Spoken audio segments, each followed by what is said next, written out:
Hello everyone, welcome back my YouTube channel. दोस्तों, और बताइए आप लोग कैसे हैं। उम्मीद करती हूँ कि आप लोग ठीक होंगे, स्वस्थ होंगे। दोस्तों, मेरा आप लोगों से अनुरोध है कि अगर आप लोगों ने अभी तक मेरे चैनल को सब्सक्राइब नहीं किया है तो प्लीज़ चैनल को सब्सक्राइब कर दें, लाइक और कमेंट अवश्य करें। और जो लोग चैनल को सब्सक्राइब कर चुके हैं उनसे मेरा यह अनुरोध है कि वीडियो को लोगों में शेयर अवश्य करें। दोस्तों, आज हम फिर आए हुए हैं अपने चैनल पर एक नई कहानी के साथ में। तो चलिए, आप सभी का अधिक समय ना लेते हुए हम आ जाते हैं सीधे टॉपिक पर। कहानी है क्या अपने प्यार के बारे में बता पाएगी आदित्य। दोस्तों, जो हम कहानी लेकर के आए हैं वह कहानी आप लोग कहाँ से देख रहे हैं, प्लीज़ कमेंट के माध्यम से अवश्य बताइएगा, ताकि मुझे पता चल सके कि हमारी कहानी को कहाँ के लोग पसंद करते हैं। कैफ़े की गैलरी में एक कोने में बैठे आदित्य का मन उदास था। उसके भीतर विचारों का चक्रवात उठ रहा था। वह खुद की बनाई कैद से आज़ाद होना चाहता था। इसी कैद से मुक्ति के लिए वह किसी का इंतज़ार कर रहा था, मगर क्या हो जिसका आदित्य इंतज़ार कर रहा था वह आए ही या ना आए। उसने वादा तो किया था वह आएगी, वह वादे तोड़ती नहीं है। 3 साल पहले आदित्य और आदित्य एक ही इंजीनियरिंग कॉलेज में पढ़ते थे। आदित्य भी आदित्य के साथ मैकेनिक इंजीनियरिंग की पढ़ाई कर रही थी, और यह बात असाधारण ना होकर भी असाधारण इसलिए थी क्योंकि वह उस बैच में इकलौती लड़की थी। हालांकि आदित्य और आदित्य की आपस में कभी हाय हेलो से ज़्यादा बात नहीं हुई, लेकिन आदित्य बात बढ़ाना चाहता था, बस कभी हिम्मत नहीं कर पाया था। एक दिन किसी कार्यक्रम में ऑडिटोरियम में संयोगवश दोनों आसपास वाले चेयर पर बैठे, मानो कोई षड्यंत्र हो प्रकृति का, जो दोनों की उस मुलाकात को यादगार बनाने में लगी हो।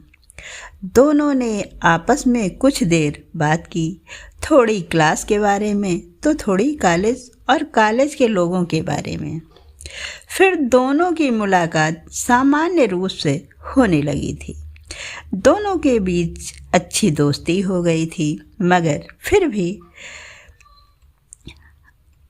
आदित्य की अपनी पढ़ाई को लेकर हमेशा चिंतित रहने और सिलेबस कंप्लीट करने के लिए हमेशा किताबों में घुसे रहने के चलते आदित्य को उससे मिलने के लिए समय निकालने या परिस्थितियाँ तैयार करने में ज़्यादा मेहनत करनी पड़ती थी, पर वह उससे थोड़ी बहुत बात करके ही खुश था।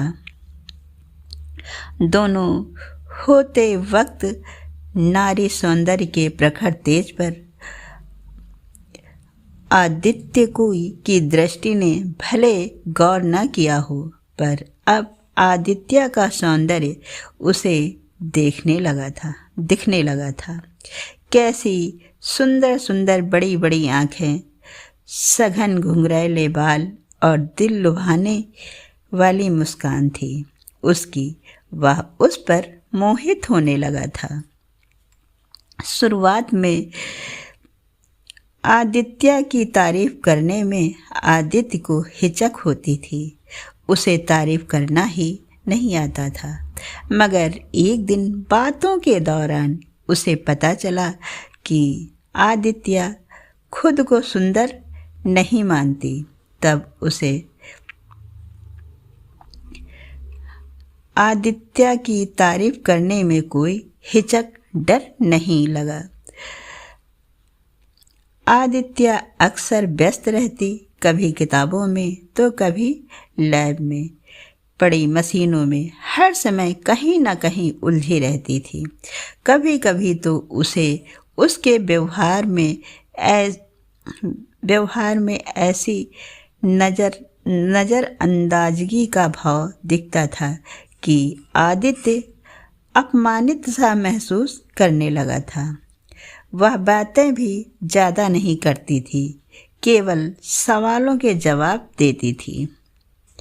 अपनी पढ़ाई के प्रति आदित्य की निष्ठा, समर्पण और प्रतिबद्धता देखकर आदित्य को उस पर गर्व होता था, पर वह यह भी चाहता था कि इस तकनीकी दुनिया से थोड़ा सा अवकाश लेकर प्रेम और सौंदर्य के झरोखे में वह सुस्ता ले तो दुनिया उसके लिए और सुंदर हो जाए।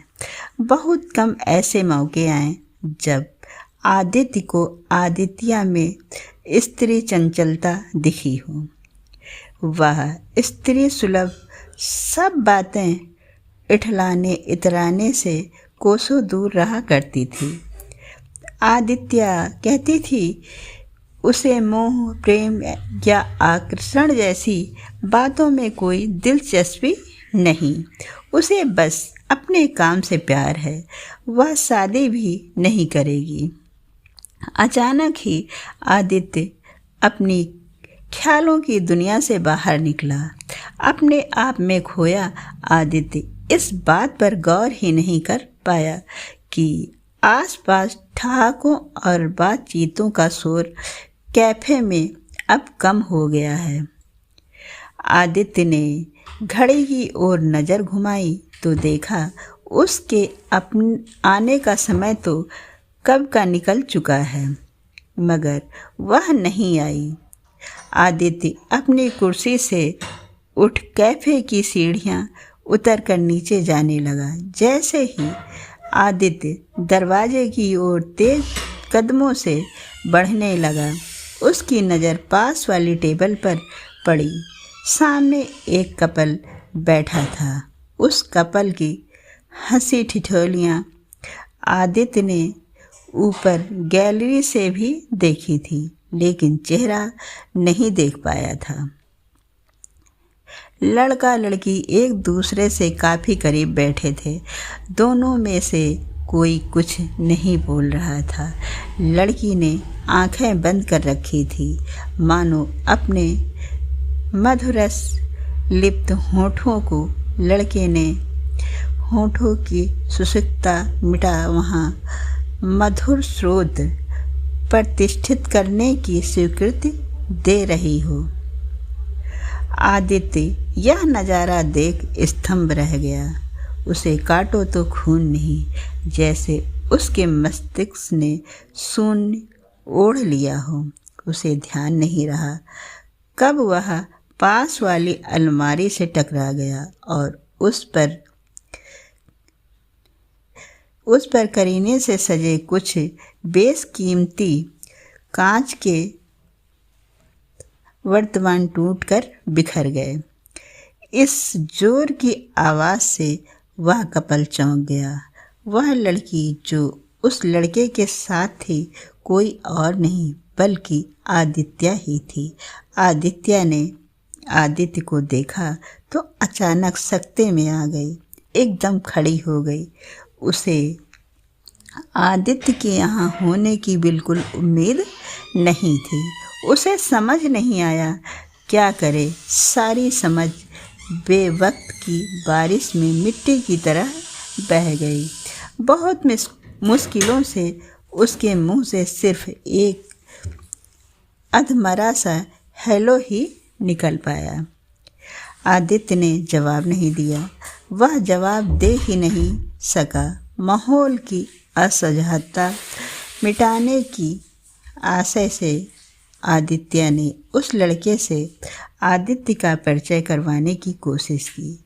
साहिल यह आदित्य है, मेरे कॉलेज फ्रेंड, और अजय और आदित्य यह साहिल है, मेरा बॉयफ्रेंड। उसने अंतिम शब्द इतनी धीमी आवाज़ में कहा कि खुद उसके कान अपनी श्रवण क्षमता पर शंका करने लगे।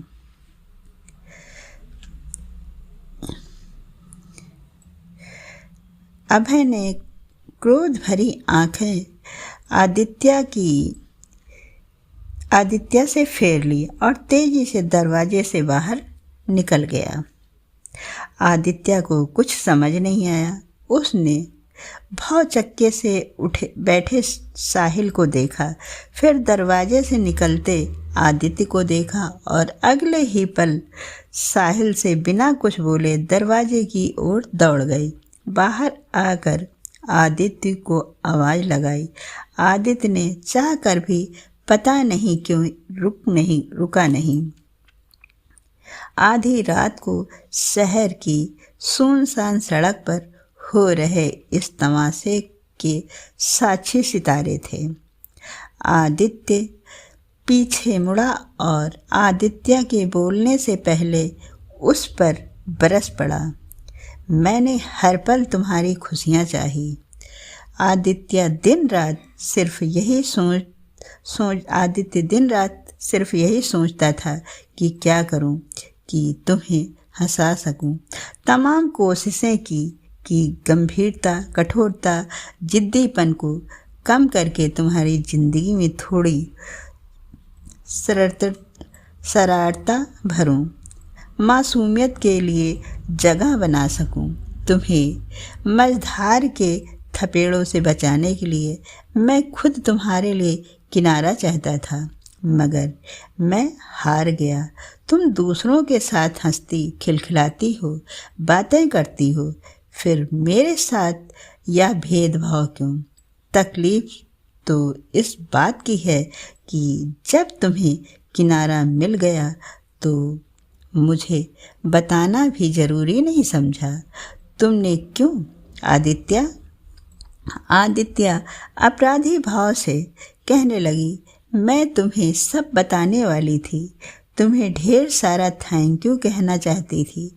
तुम्हारी वजह से मेरे जीवन में कई सारे सकारात्मक बदलावों की शुरुआत हुई।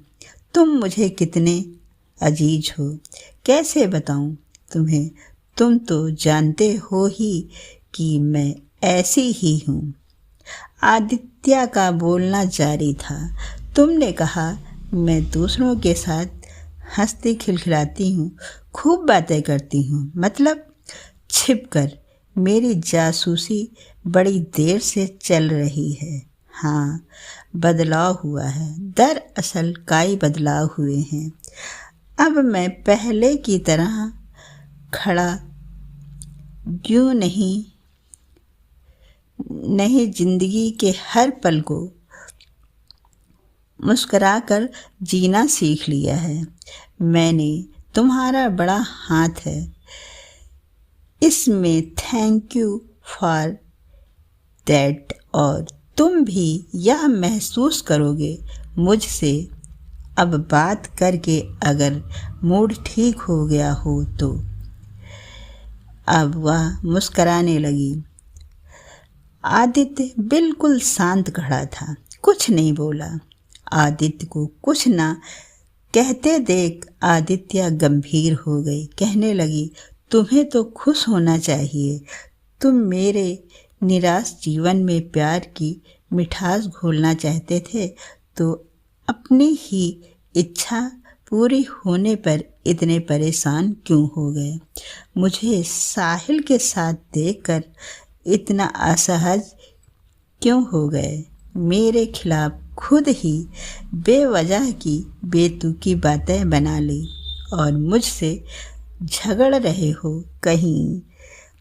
आदित्य बोलते बोलते चुप हो गई।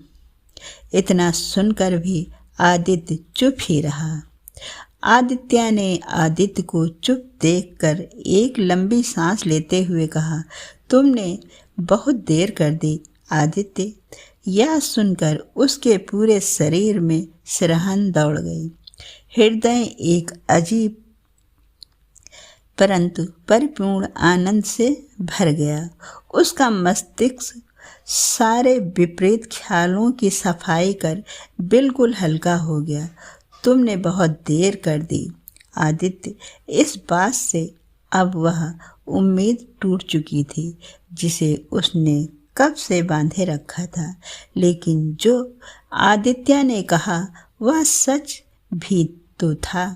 वह ना कभी कुछ साफ साफ बोल पाया और ना वह समझा पाई, और अब जब उसे जो चाहिए था मिल गया है तो वह क्यों उसकी खुशी के आड़े आए। आदित्य ने मुस्कुराते हुए कहा, कम से कम मुझसे समय से मिलने तो आ जाती। यह सुनकर आदित्य हंसने लगी और बोली, बुद्धू, हम कल मिलने वाले थे, आज नहीं। आदित्य ने जल्दी से आदित्य का मैसेज देखा और खुद पर ही जोर जोर से हंसने लगा। एक झटके में सब कुछ साफ हो गया और रह गया दोस्ती का विस्तृत खूबसूरत मैदान। आदित्य को वह जितना समझता है वह उतनी ही संपूर्ण और सुंदर है। उसके लिए उसे अब आज शाम से लेकर अब तक की सारी नादानियों और बेवकूफ़ियों भरे विचारों पर हंसी आने लगी। उतावलापन देखिए, वह एक दिन पहले ही उस रेस्टोरेंट में पहुंच गया था, जबकि उसका मिलना अगले दिन के लिए तय था। आदित्य ने कुछ मिनट लिए और फिर मुस्कुराकर कहा, जानबूझकर मैं एक दिन पहले आया था माहौल जानने के लिए। Aditya, you disturb waiter. दोस्तों, यह रही एक छोटी सी कहानी कैसी लगी आप लोग कमेंट के माध्यम से अवश्य बताइएगा। हम फिर मिलते हैं आप सभी से अपनी अगली वीडियो में। तब तक के लिए नमस्कार। जय हिंद, जय भारत।